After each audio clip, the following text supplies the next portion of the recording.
Hello, everyone, and welcome to another episode of The Recap, the show we do here where we talk about the big entertainment headlines from the past week or so. Really excited to be back for another episode. We had our first episode in a while, a couple weeks ago.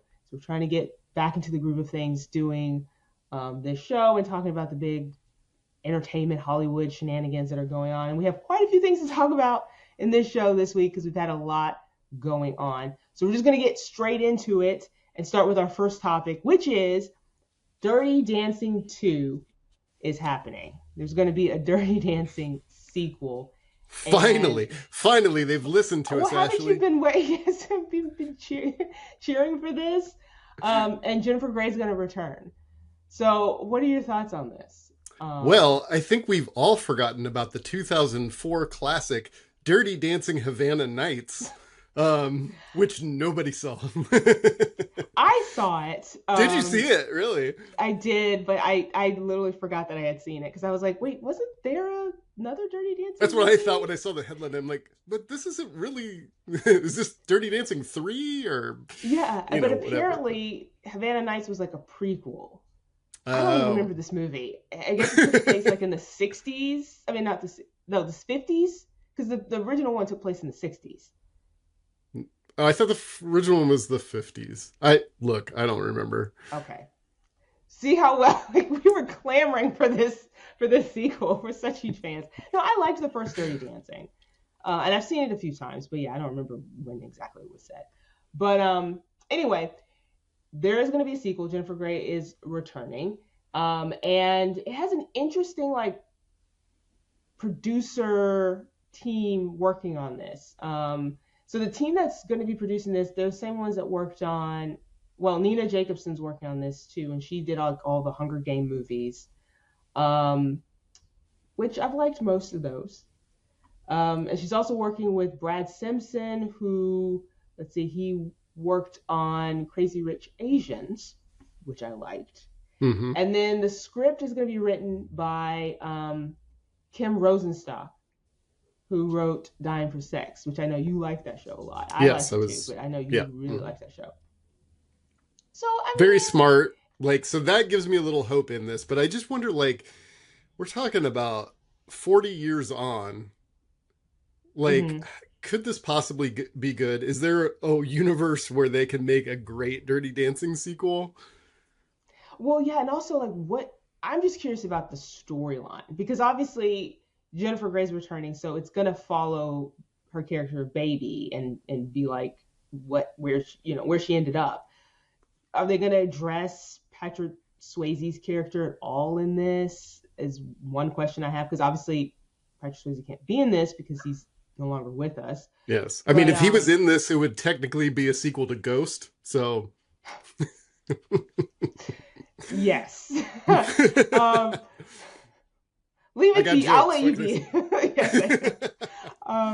But yeah, so I mean, I'm really curious because what I would hate for, well, I don't know if I'd hate that. It just depend on the execution. But I don't know if I would really like if it's Baby comes back to the resort where it all began or something, and it's years later.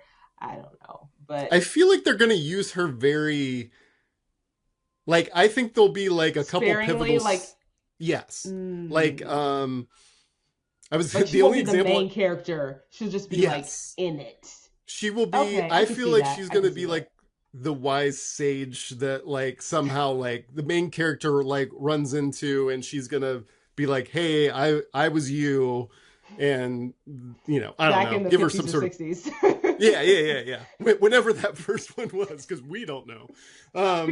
But yeah, that's what I feel like is probably the best use of this. And then I wonder if you got teams in there from Crazy Rich Asians and stuff, do they bring in more influence from other cultures? It all depends on what time period they put this in and what the focus is. But that could be interesting, right? As well. Is it going to be the first movie where it's a little bit more contained and it's at this upscale, rich people's, getaway, or is it something a whole new, different kind of set? Yeah, that'll play into the story. So I'm curious about what they do with it, but I think for me, it will ultimately come down to what this story is. I would love to see it. I think I did not see Dirty Dancing until I was like college age. And it was just, it just wasn't on my radar. I knew what it was, but I just didn't know. I had never sat down to watch it. And I was really blown away. And I think I am even on repeated viewings of how deep it goes for like, there's like the plot line about abortion and there's like all this other stuff going on in their class wars. Structure. Yeah. So I hope they keep that in there because I think, or not exactly that, but just keep it in the tone. Mean. Like just having, a deeper thing and not just let's all get together and dance. We don't want High School Musical. We want like Dirty Dancing and that kind of a thing. Right. So. Right. Yeah. And they could, again, modernize it and have modern sort of themes with it. So, yeah, there's potential here. I'm just kind of surprised, like, because it's several years, I don't remember when it was, when Jennifer Grey was on Dancing with the Stars and like that kind of thing. It just seems odd that it's now that they decided to do this. But again, I don't know exactly how many years. Sequels. Yes, it's the age of sequels. We're around that 40th anniversary, so I'm sure that's probably some of it too. And what else is Jennifer Grey doing? So, let's get them all together and make a sequel. Yes. So Dirty Dancing 2, I guess we'll be lining up to get tickets for that. Get your tickets now. I can't wait to see the popcorn bucket for that one. Oh my. Don't even get me started on popcorn buckets. That's a whole nother thing. All right, so next topic. So often Nielsen was like the standard for like television ratings and things like that. And now with, streaming and things like that, people often wonder what shows are like the most streamed and most watched and things like that. Well, Nielsen has what's called the Artie Awards. And so they list out which shows and movies are like the top streaming for the year.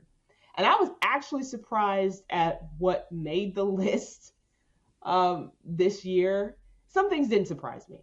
Like, for instance, Bluey was the top overall thing, like overall program, which makes sense because everybody watches Bluey. I've even watched Bluey, even though I don't watch everything Bluey, but I've seen enough episodes of Bluey to know what Bluey is about. But then you have stuff like Grey's Anatomy, like number 2 overall streaming program, which I guess that's why that show is still on. I was going to say 20 years on and this thing is number 2 in most streamed. I mean, incredible. Yeah, on Netflix and Hulu. Yes, and it has 455 episodes. That's insane. So like the top 5 were Bluey with was it 45.2 billion minutes watched. That was on Disney Plus. Grey's Anatomy was number 2 with 40.9 billion minutes watched on Netflix and Hulu. Stranger Things was number 3 with 40 billion minutes. And then you had NCIS with 36.9 billion minutes, and it's on Hulu, Netflix, Paramount Plus. That kind of surprises me too. I mean, like I know NCIS is still around or like, still on, but you don't hear a lot about it. Well, it has all those spin-offs too. Yeah, but some of them have gone away because I had a friend that worked on NCIS LA and that was taken off the air a couple of years ago. And I know they've tried a couple others and I think a couple are still on, but they don't seem to last like the original one does. And it's pretty impressive at this point that it's still on the air. Kind of like the Law and Orders, right? Like the main Law and Order one was on for a really long time and lasted a long time. SVU, I think, has been the most successful out of the spinoffs. That's the one you definitely hear about, I think, the most is SVU. But... Right. I've never seen an episode of Law and Order. What? At all? Never. Like any of the Law and Orders? I've seen parts, like if I was in a waiting room and it was on, I would like watch it. And it's not that it's not engaging. It's just... I feel intimidated because there's so many episodes of those shows. It's like, where do you even start? I think you just jump in and go. Yes, you can. Yes, because they're episode of the week kind of shows. Yeah. So it's like it's case of the week kind of thing. I mean, some ways, like with SVU and stuff, you do have that carryover where like characters have specific kind of story arcs that it's like, oh, this person dealt with this addiction in the previous season. But for the most part, you can just kind of come in and it's like whatever case of the week it was, they solve it in that episode. Maybe there's a sequel episode if there's like a bigger case, but it's done. I've watched a few. Mostly it just is background noise. When I'm working on stuff, it's just like it's just on. Number 5. You get interrupted every once in a while by that bump bump. yes. Like what happened? And then number 5 for the streaming was SpongeBob SquarePants with 34.3 billion, which doesn't surprise me either because people are still watching SpongeBob. I totally believe. First of all, my wife and I watch Bluey. Like when we watch something on, like I don't know, like the Menendez Brothers miniseries or like whatever. My wife needs a palate cleanser before she goes to bed, and sometimes that's Bluey. And the nice thing about it is, they're like 5 to 10 minutes long, and then, but kids will sit there like and watch it on a loop over, like just nonstop. So it does not surprise me that is the top streaming thing. So yeah, good job. And then they had like top streaming like movies, like general audience movies, and number 1 was Happy Gilmore 2. Yeah, that's interesting. I don't know if it kind of surprised me, and then it kind of didn't, because I remember when they announced that Happy Gilmore 2 was coming out, and I was surprised by how many people I knew that were like, yes, I love Happy Gilmore. And I was like, I mean, I've seen Happy Gilmore. I mean, it's fine. It's Adam Sandler. But there were people like, no, this movie's amazing. And so they're like, I can't wait to see Happy Gilmore too. So, I mean, and it was on streaming. So it makes sense that I guess anybody you have that many people who are fans of Adam Sandler and the original Happy Gilmore, that they would be, that's why Netflix pays him so much money to make these movies, because people like flock to them. I did not see Happy Gilmore 2, I will tell you. One of the things so we were not a part of this. No, do not blame this on me, folks. No. One of the things that surprised me though, under top new original drama series, runner up was The Residence. Number 1 was The Pit, which is your baby. Number My 2 was show. Was The Residence, and The Residence was canceled. The one that got canceled. I'm kind of surprised that if it did that well, like, why not keep it around? Did you watch that show? I didn't. It was on my list. I have a list of things I want to watch that I can't always get to because I'm so busy. But it was on my list. But I do wonder if it was because it had a kind of a big cast, and I wonder if it was more of like a cost thing. Yeah. There's some shows that are really well written. They're interesting. They have an audience. But if the company like Netflix or somebody else in the studio or whatever thinks that it's just too expensive to keep making, they cancel it, which is a shame because you lose some really good shows because of that. And I wonder if this was a case of that. I mean, again, I haven't seen it, but I heard good things from people who did watch it. But are you one of those people, because I find myself this way, like that would be my cue, but then when I hear that it's canceled, I'm like, then why even invest in it? Because I know that it's not going to have any life beyond it. Or do you ever go back and watch this? It really depends on the series. Like if it's one of those where it was clearly set up to last for like 5 years, then I kind of move on, unless it's something that really interests me. Like unless I'm like, I really want to see these people, this cast, and this story. Sometimes it's a show, and I don't know if this is the case with The Residence or anything like that. Sometimes it's a show where it's like you can tell that they probably wanted to do more, but it still is pretty contained after a first season. And so it's like, okay, I'll watch it and see, and it's like, oh, this is so good, why didn't they do more? But it's not like not having more takes away from what you get. Yes. You know what I mean? Yeah, that's true. So it really just depends on the series.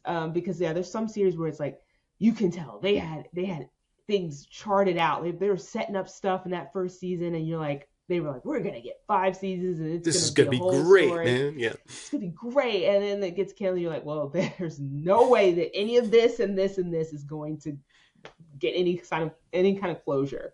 Like, we're done. So yeah, it really just depends. But I was surprised by some of the stuff on here because it is kind of interesting to see what people are watching on the streaming platforms. Because one, there's so many different streaming platforms. And then 2, there's so many things on it. Like we were talking about right before we started recording this, how some shows get new life on streaming. Like some of those USA Network shows like Suits and stuff, where it had been off the air for years, suddenly gets put on Netflix, and now there's a whole new legion of fans who are like interested in this show because they're just discovering it for the first time because they haven't watched it or didn't watch it when it was airing.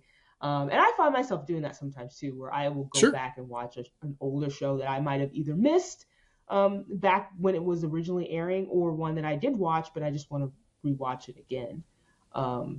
So yeah, it's always interesting to see where people are putting their energy and attention. One more thing that jumped out at me here, I just thought was interesting, was the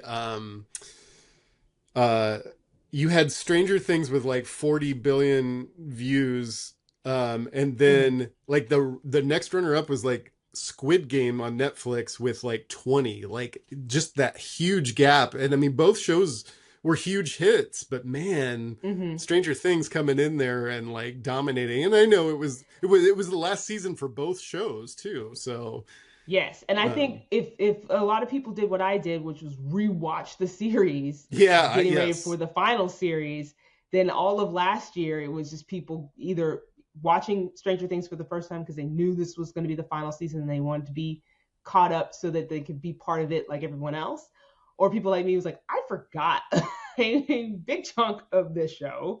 Oh yeah, when I went back there, I was like, oh man, I forgot that the tone changes between seasons 1 and 2 and 3. Like there's a massive shift in like that show. It's still good. It's just different. But I had forgotten about it. It's kind of like the Harry Potter movies. Yes, yeah. But it kind of went the other way. It was like dark and then kind of went scary. But yeah, then it's like it's just terror. Everyone's dying. Yeah, right. Yes. Yeah. Okay. So next topic is something that is still kind of going on right now as we're recording this. That's the Sundance Film Festival. So last week was the start of the festival. This is the festival's last year in Park City, Utah, and then it's going to move to Boulder, Colorado. But there's been some buzz around certain movies. The online portion of the festival began today, so that you don't have to have like special credentials to watch Sundance movies. You can just go online and buy a ticket for specific movies, which I'll be doing pretty soon. But anyway, we're just going to talk about like some of the stuff that we've been hearing out of the Sundance Film Festival. One of the big things was this movie called The Invite. Yes. From director Olivia Wilde, who also stars in the movie with Seth Rogen, Penelope Cruz, and Edward Norton. Funny enough, it was a movie. So every time for the past few years, when it's when it's Sundance Film Festival time, I always kind of go through, because I know I can't attend it in person, maybe one day. But I always, since they've had this online portion, I've always go on there and I'm like looking at their lineup and deciding like which movies I want to watch. Not every movie is available online, just certain ones. But I always try to pick like, which one do I think is going to be like a big buzzy one, or which one sounds really interesting. I have like it's a whole scientific process. But one of the movies I really wanted to see, even before it was buzzy, even before anything, was The Invite. I remember reading through it, and I was like, oh, that sounds kind of interesting. And Olivia Wilde, I mean, I like her. I think she's a competent director, even though people might not like the shenanigans that happened on set with Don't Worry, Darling. But I think she's a good director. I like Booksmart. Booksmart's great. Yeah. And of course, it wasn't available online. And then it ends up being like the big movie out of Sundance. And I was like, of course. But anyway, so yeah, that's the big movie out of Sundance. There was like a whole bidding war for this movie. and it went to A24. So at least it's going to get a That's theatrical good. release. You're right. Right. Yeah. And, you know, this may be dangerous to say, but A24 is usually synonymous with quality in, or at least like interesting I mean, films. they It's just not had something. they just had Marty Supreme. That was everyone's It big just had one Marty Supreme. recently. You know, I know people, you know, they have some that aren't for everybody and that kind of thing. But I do think anything that you see out of them is usually worth taking a look at, even if ultimately it's not for you. So that does give Mm-hmm. me a little bit of hope for this. Mm-hmm. I was just looking here that the original cast was supposed to include Amy Adams, Paul Rudd, and Tessa Thompson. And instead we got Seth Rogen, Penelope Cruz, and Edward Norton. So, I mean, I'm not upset with any Interesting. of those, but No, but um, I mean that's kind of interesting. I really like Amy Adams and I like Tessa Thompson. And Paul Rudd. I mean that's kind of interesting mm-hmm. how that dynamic would be. Again, I haven't seen the movie, so I don't know how this dynamic works with Yeah, Seth right. Rogen and everything. But apparently, it is a comedy of sorts. Like it's a domestic dramedy, I guess. Um, and apparently, they had two screenings, I think, the premiere and then the second screening, and both of them people were applauding and cheering and laughing a lot in the movie because apparently it's very funny. Um, but yeah, I really want to see it. And like you said, A24. One of the movies they had last year that I liked that not a lot of people liked was the Materialist. Oh, I like that movie a And lot, actually. Like yes, and surprisingly, and I would yes, not have seen it had it not been for you saying like, no, this is actually a really good movie because it was like mismarketed, yeah, oh, but mismarketed big time. But yeah. and I've told a couple of people. In fact, I think we watched it twice because we were like, oh, you know what? Like that's kind of like a good one you can just kind of throw Hmm. on too. Hmm. So, but yeah, Yeah, and thanks for that yeah, recommendation. you're welcome. That's why you watch Ashley John's movies. Uh, Also, this we didn't get to talk about this. Like, so go back and watch Ashley's like top 10 from 2025. But mm. one movie that was on my top 5 or top 10 that I would not have seen had it not been for you was Ojai.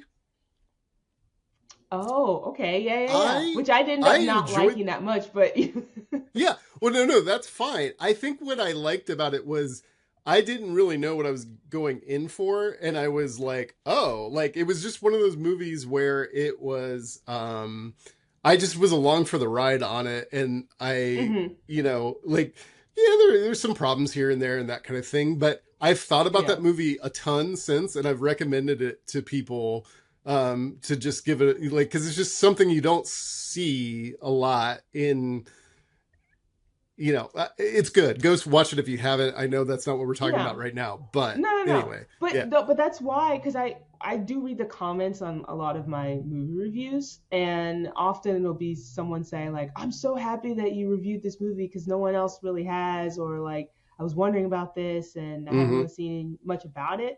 And I will tell you right now, I will go watch anything as long as I have time to watch it, even if it's not like a genre that I'm particularly fond of or anything. Like I'm one of those people. I don't just go, I'm not seeing that movie. Ugh.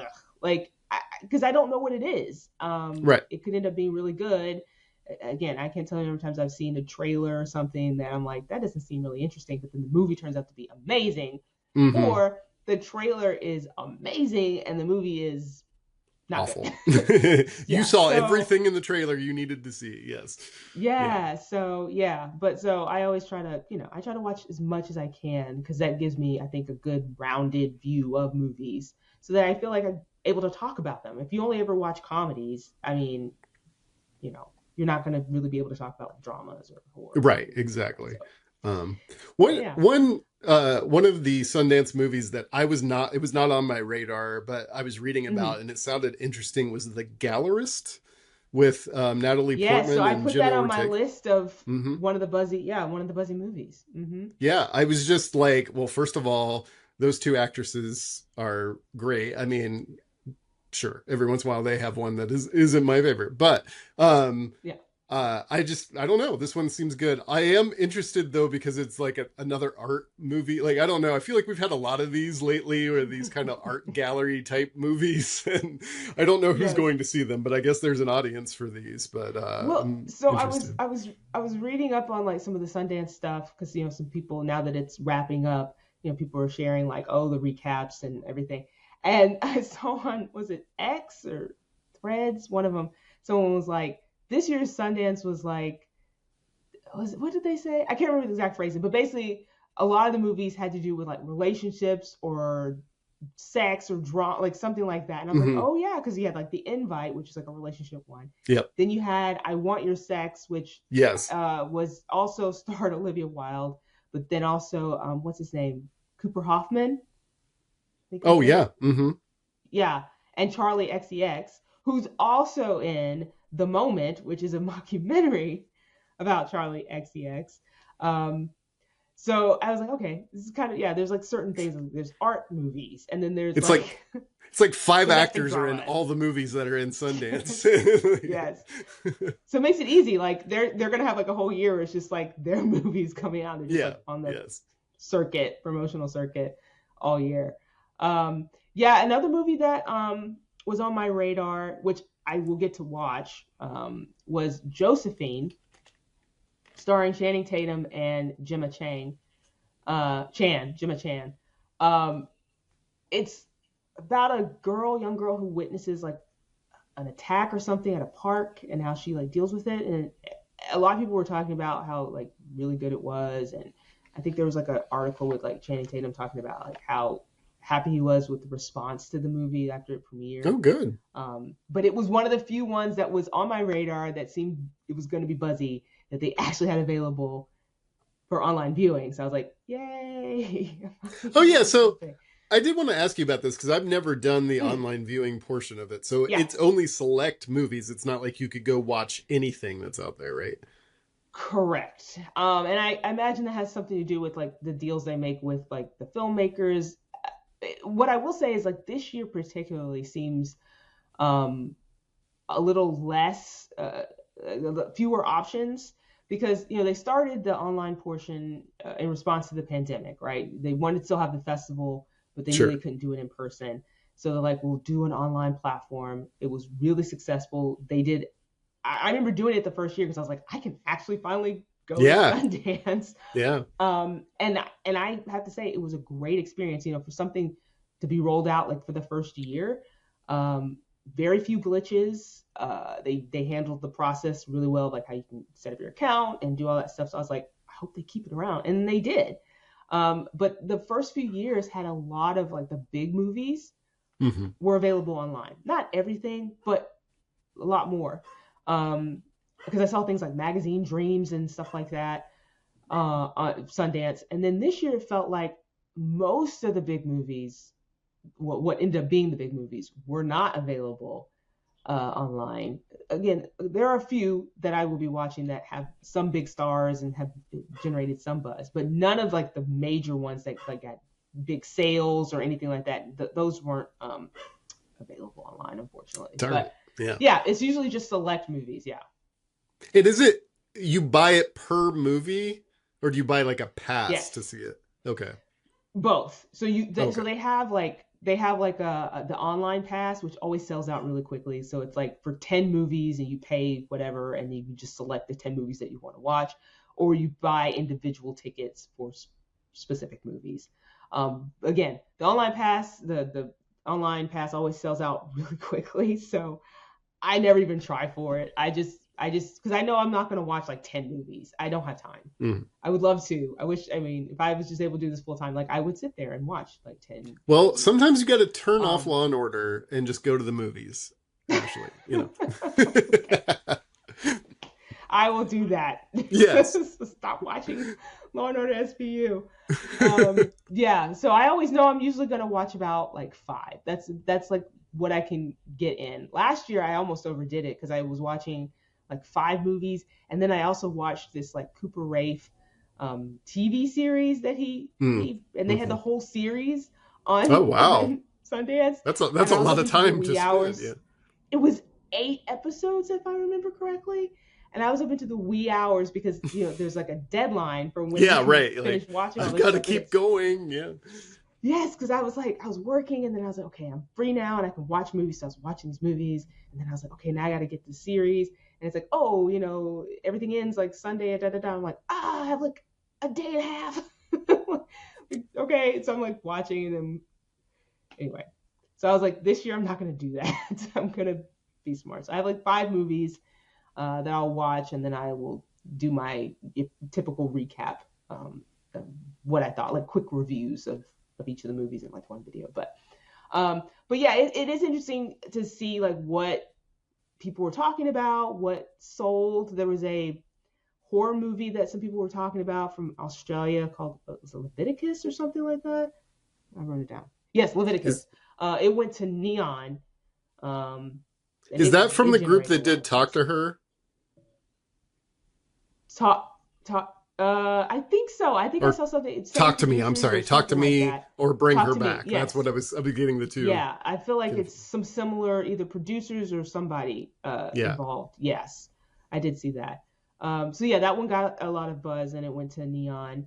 But yeah, so again, it's been interesting to see what has been generating buzz. I do feel like this festival overall has been a little less buzzy than previous festivals, and I think either I expected more, I guess, because it's the final festival in Utah before they moved to Boulder, and I thought maybe it would be like splashier, but no, not really. Yeah, I think the most that I've heard is they brought in people to tell their like Sundance stories of how like what it meant the first time they went there, or their film sold, or like whatever. I've seen more of that than about the actual movies that are there this time around. But but I also think did see that's one of those like with Ethan Hawke, I think. Yeah. Like the Sundance itself, I mean, like the whole thing has kind of shifted because it used to be the thing to be at like in the 90s and the early 2000s and stuff like that. And then it kind of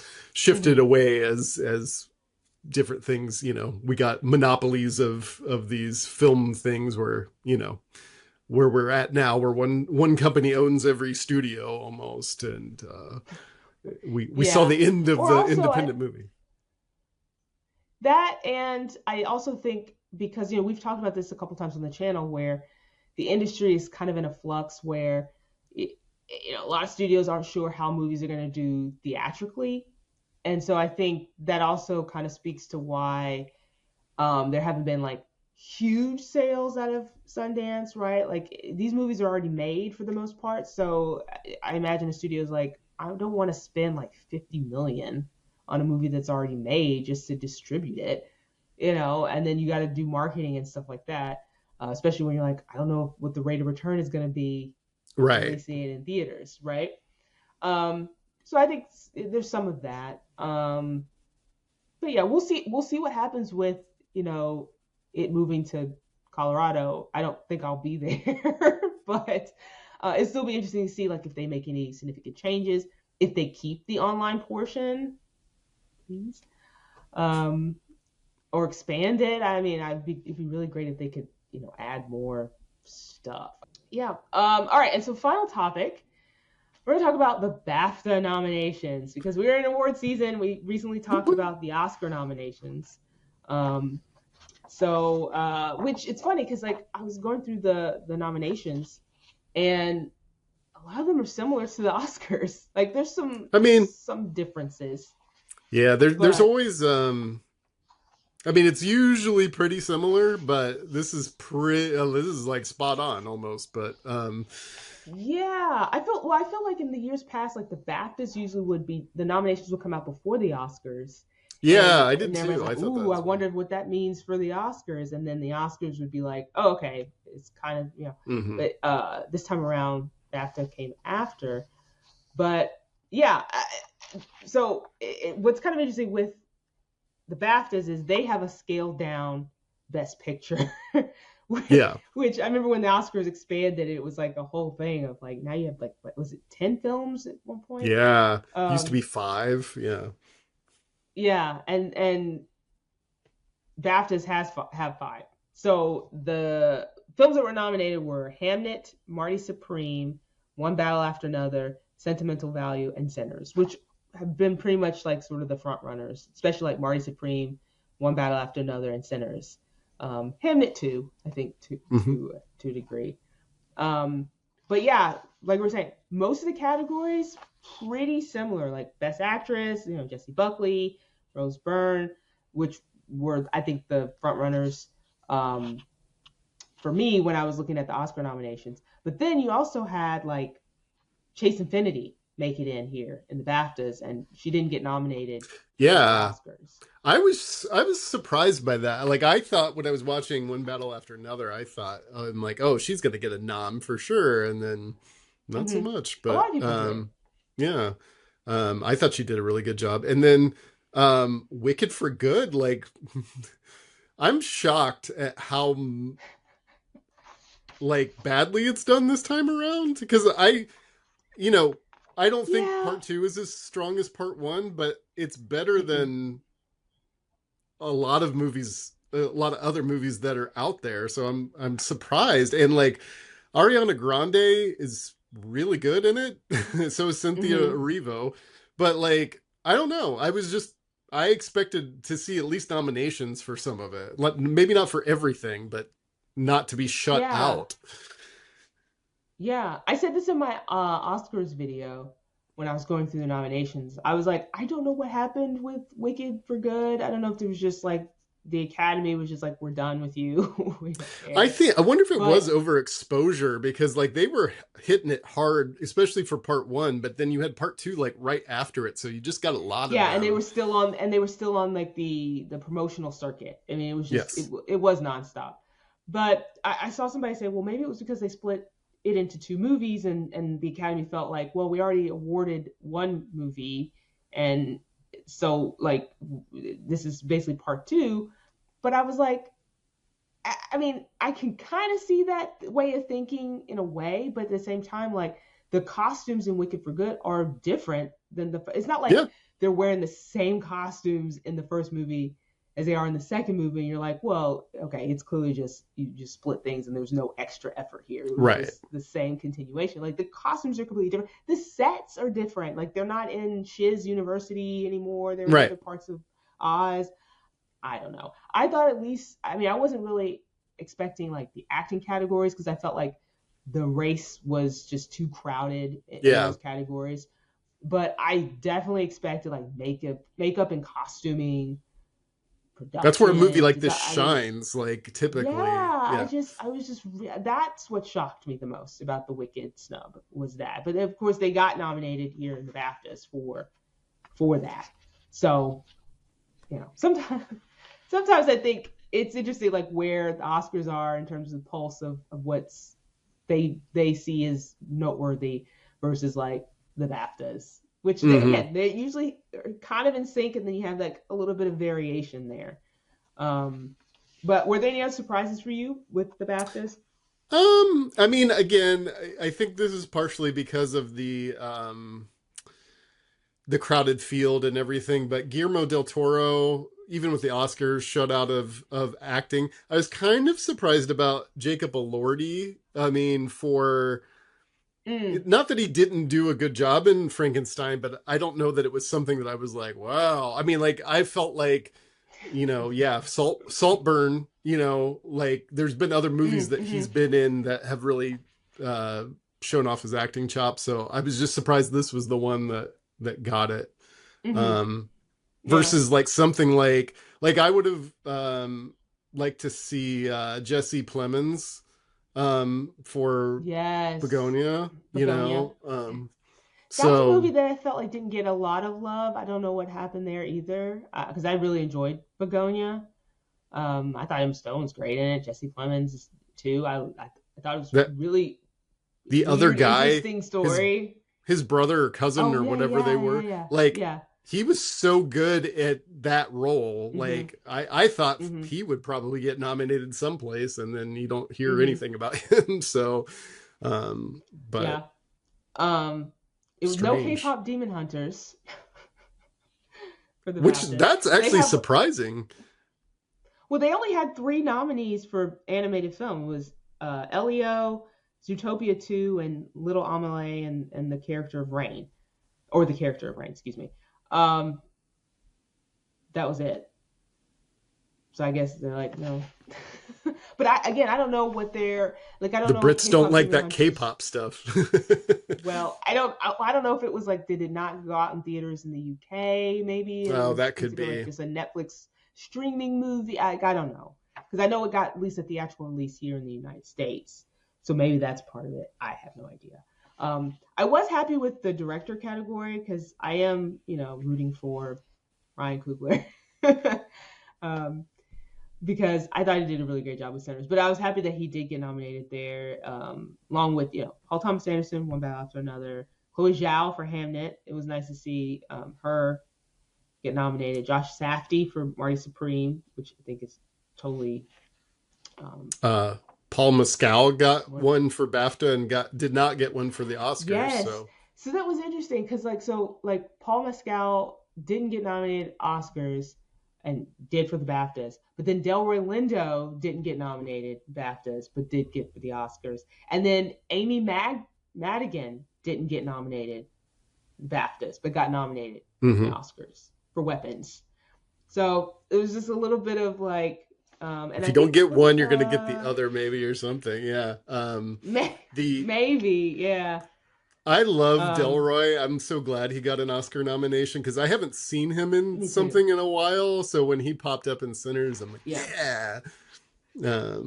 He's in a lot of my favorite. He did such a good job with, and he's one of those where like he did such a great, like when you talk about supporting actor role, like that's how you do it, right? Where it's like you don't overshadow the other players in it, but you add enough where your character's still memorable and interesting. And I thought, that was a great role for him. So I was happy that he got nominated too, because I thought he should have got nominated for The Five Bloods, but that didn't happen. But there was not a lot of love for that movie when it came out. But I mean, it's interesting to see how this award season is shaping up. As we talked about this before, where it's like, you have certain movies that you think, okay, maybe they'll do well, and then they just lose all steam. Then you have the movies that like surge. Like for me, I mentioned this in my Oscars video. Train Dreams was a movie that I saw it on Netflix because I was trying to finish up watching most of the movies that I thought, okay, they're probably going to get nominated in some category, or they're getting the awards push. And so I watched Train Dreams on Netflix. And I liked it. I thought it was, it's not a movie for everybody because it's very slow movie. It feels more like a contemplative kind of movie versus, it's not like heavy on story and everything. It's more like you're following this guy through his life and everything is just moving. A very tragic life, yeah. Yes. Oh, so did you see Train Dreams? I have not, but I've heard about it. I've heard what happens. I mean, it's like it's very tragic and it's sad, and you have that music. The music's great though, but it's beautiful cinematography. But it's very slow, and you just kind of sit with it, which is not gonna be for everybody because some people were like, "This is boring." I liked it, right. But I also didn't think, because I saw it so late and I saw a push for it so late, that it was going to get as much. Attention that it did. I mean, I'm happy that it did, but it was one of those where like, suddenly it's getting a lot of nominations and a lot of things. Like, I guess other people who actually get to vote watched it. So it's always interesting to see how things shape up. But I'm excited because I will be making my ballots and One other surprise for both the Oscars and I think all awards, I was kind of surprised that the latest Knives Out movie, which I know we both liked, it didn't get any love, only because it's such, I mean, I know we've seen it before as far as like, it's another Rian Johnson Knives Out movie, but they're so smartly written and well casted, and like it's one when you go back and you watch it a couple times, you pick up things that you did not see before, and it just I feel like it's so layered. that I'm surprised we didn't even see. Like, there's no writing, there's no acting awards for it. There's, Yeah. It's a shame. Yeah. It's a shame. It is. I was talking to our mutual friend, Ricky, about it because she was jealous that none of the theaters near her had it. Oh yeah. She's like, I'll watch it when it comes out on Netflix. And so after she had watched it, we were talking about it, and I was like, yeah. When I went back and watched it again, I was like, I noticed this particular moment thing that's very important to the plot. And she was like, oh, she's like, I have to go back and look at the scene. And then she did, and she was like, it's right there. I was like, it's in plain view. It's literally, if you know to look for it, it's staring you in the face. I think when you're first watching the movie, you're just trying to see everything, and it just. I think every Knives Out in the first 10 or 15 minutes has the thing that reveals it, but it goes right over your head the first time that you see it, and because you don't know it's so cool. You don't know to look for it. You don't think it's important. It's not important in the term because it's not super super obvious, but it's obvious enough that it's it's in the shot, it's centered or somewhere close. And if you knew to look for it, it's right there. And if you don't, it's very well hidden kind of thing. But yeah, it's very clever. But yeah, no love for Knives Out. Although, I do wonder if it's one of those things where it's because it's Netflix. I don't know. I mean, because Netflix does release some of their movies in theaters to get awards nominations, and some of them did, like Frankenstein and stuff. But I do wonder if people just think it's not prestige enough for because it is a murder mystery. I still think it's still amazing. It's well crafted, written. I don't think that should, but it's the same argument people have against horror movies or certain movies, depending on the genre, they don't get recognition. I don't know, because the other two Knives Out were nominated for Best Picture, I believe. So they weren't. Oh. They've gotten the love. That's why I'm just again, and it could be because it is the third one in this ongoing thing, so everybody expects that it's going to be a good movie or whatever, but this one got a little deeper, as we talked about before, with the religious side of things and introducing other things that were in the previous ones. So anyway, would have liked to have seen that on there, but especially when you talk about something like Train Dreams that, again, probably not a lot of people saw. That doesn't mean that it's not a good movie and shouldn't be honored as well. But, or I know a lot of people were upset at the Oscar thing that F1 was nominated versus some other, Wicked for Good or something like that. So, where they're F1 Best Picture. There's always that one movie, right? That's right. Yeah. We always got to have something to root against, I guess. Maybe. I don't know. Or they're we're not so snobbish. Look. Right. Yes. We nominated F1. We nominated Fast and the Furious 12. No, I'm just kidding. It's much better than the Fast and Furious movie. Yes. Okay, so time for our final segment of the show where we share some recommendations. So, Jed, you got anything you want to share? I do, and you're gonna hate it. The key is this shirt that I'm wearing right here. Oh gosh, what does it say? It says, "Oh no, did you go to Vegas?" No, but I'm going next week. My wife for Christmas got me tickets to see Wizard of Oz at the Sphere, which is the bane of Ashley's existence. But I didn't say I hated it. I had questions. Yes. I had concerns and questions. So you have to report back. Yes, a week from Saturday. Maybe I can go outside. I'll do an out of theater, and you can post it on your page and get the views. And we can see Jed's take on Wizard of Oz. Jed's take, yeah. This random white guy walking out of the Wizard of Oz, and you'll probably, I guess it'll probably be down by then. But I heard they were promoting the Melania movie on the Sphere, and I'm like, I hope that's gone by the time I get there. But which honestly, I can't believe you're not out there tonight for opening night of that nonsense. But I have I have so much going on. We talked about this before I started. I was like, I have Sundance movies to watch. I still have to do Yes. my review of Shelter, which Oh I don't know if yeah, it's gonna get yeah. up by the time this is up or after. I don't know. I still have so much to do. Yeah, the new Ooh. Jason Statham movie. Oh Um, yes. I do have a I'm question really about behind. I do have a question about Shelter, but we can save it for offline, so it doesn't Yes, yes. interrupt So your no review. spoilers. Yeah, no spoilers, Yes, people. But anyway, no yes, we're spoilers going here. next weekend. I leave on Friday. We go to see it on Saturday. I'm very excited to. I'm trying not to. I mean, like obviously I know about it, but I am Yeah, trying to not look at too much so that I can go in with can like go a into fresh it. take. Yeah. Yeah. So Okay. Very we'll cool. see. Very What cool. about you? Um, my thing that I want to share, and I mentioned this in my Oscars video, but I just kind of like briefly talked about it. Um, so because we're in award season right now, a lot of the studios are doing their for-year considerations and things like that.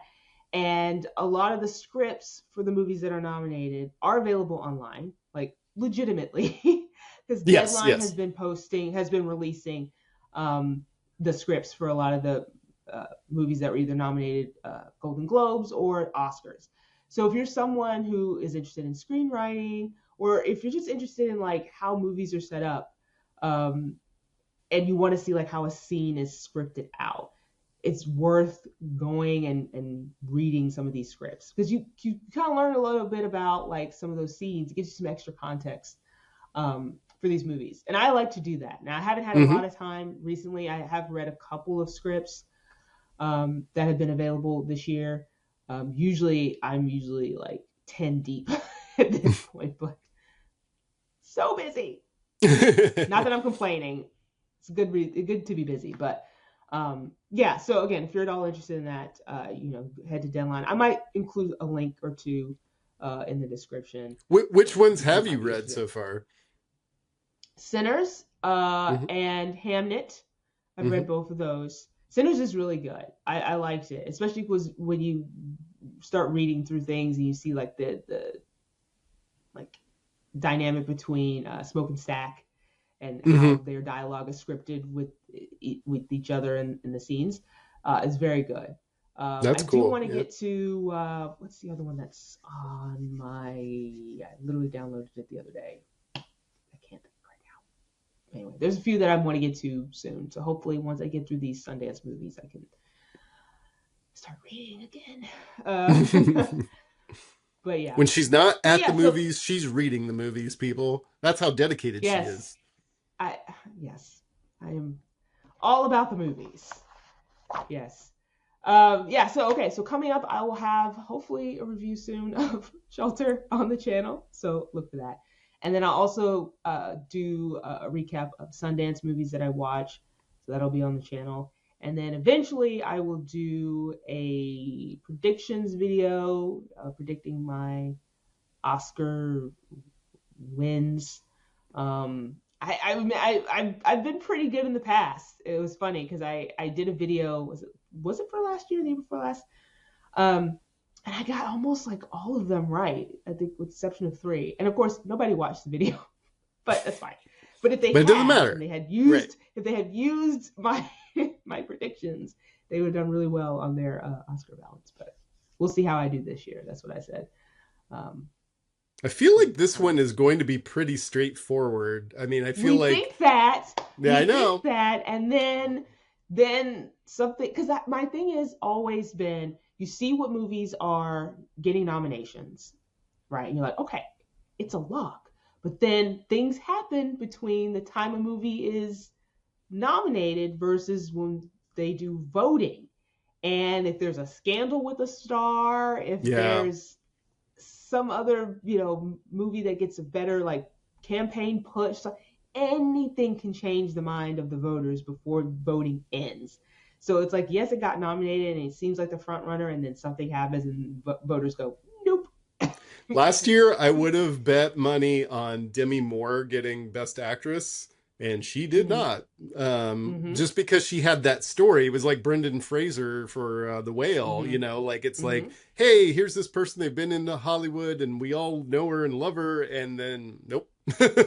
So yeah, you can never tell. Sometimes there's that one thing or that one category that they go, no, we're going to go this other route this time. It's like, where did that come from? That's interesting.